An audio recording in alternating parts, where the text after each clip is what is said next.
Hi, in the latest of my video series I'm going to be talking about the role of the new Chief Exec and specifically how to avoid screwing up, which I'm sure you'll agree is something we all want to avoid, certainly I would. So did you know that the average tenure for Chief Execs is getting shorter and shorter? It's actually less than 3 years. Did you know also that 1,500 Chief Execs left their organisation in 2018, the latest stats available? That's a big number, but it creates opportunities. And if you're one of the newly appointed Chief Execs, congratulations. And today I'm going to be talking about some hints and tips about how to make it a success of your first 6 months. So my name's Craig McCoy, and I've been a senior advisor to many CEOs over the years, over 30 years actually, I know I don't look it, to some large corporations and some smaller corporations, so businesses like Sky, BT, Aegis Media, Bupa. And over the time I've been working very closely with Chief Execs in partnership on a range of different initiatives, but also working with newly appointed Chief Execs to help make it a success of their new appointment. So what are my top tips? I've actually got 9 for you.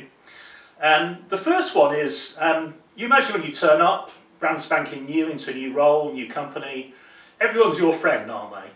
Everyone wants to be on your side, everyone wants to gain your trust, but actually, are they being honest and truthful? You've probably got some saboteurs in there.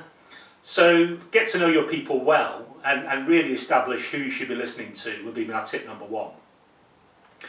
Tip number 2 is, funnily enough, everything you hear is good news. When do you ever hear bad news as a new Chief Exec?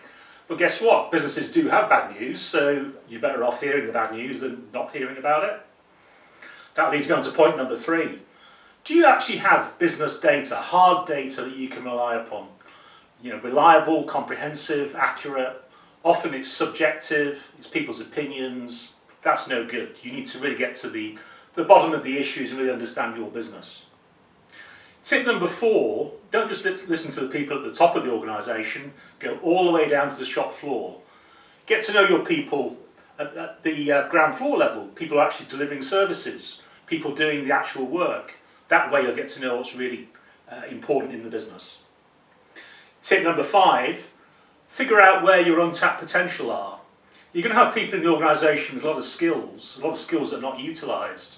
Get to know who they are and consider putting them into more advantageous positions, more influential positions to support you in the business. Tip number 6, as a new Chief Exec, you'll have been hired on a certain promise, you'll have had support from the board hopefully, but what if that support is lacking, or your stakeholders, your investors, whoever it may be, aren't really giving you the support that you're looking for? Call it out, make sure you don't ignore it, because that's going to be a big obstacle otherwise. Tip number 7, do actually make some bold, important decisions about people. Quite often Chief Execs say to me that with hindsight, the thing they should have done earlier is actually manage people out of the organisation, make some bold, brave decisions about appointments. Don't hold back, because that will really inhibit you as you go forward otherwise. Tip number 8, do look at skills and capabilities around your top team. Be honest, if you've got some skill gaps, you've got the wrong people, if you can't do anything in the short term with the people internally, maybe you need to bring in some interims or some outside help. Don't just live with the fact that you've got some important skill gaps. That's not going to do you any good. And my last tip is really about facilitating a team workshop. You get to know your team well, get them involved, get them to really understand what's going on, and get a shared understanding of what's actually happening in the organisation. Get everybody on side, and that way they'll start to open up, and you'll start to hear how they're really feeling about the organisation, and probably about you as well. So that's the end of my little shopping list of tips. I'd really like to hear from you as well in terms of what you would think. Have I missed any out? Are there any in particular that you would highlight? If there's anything you'd like to let me know or any questions you'd like to ask, my contact details are coming at the end of this video.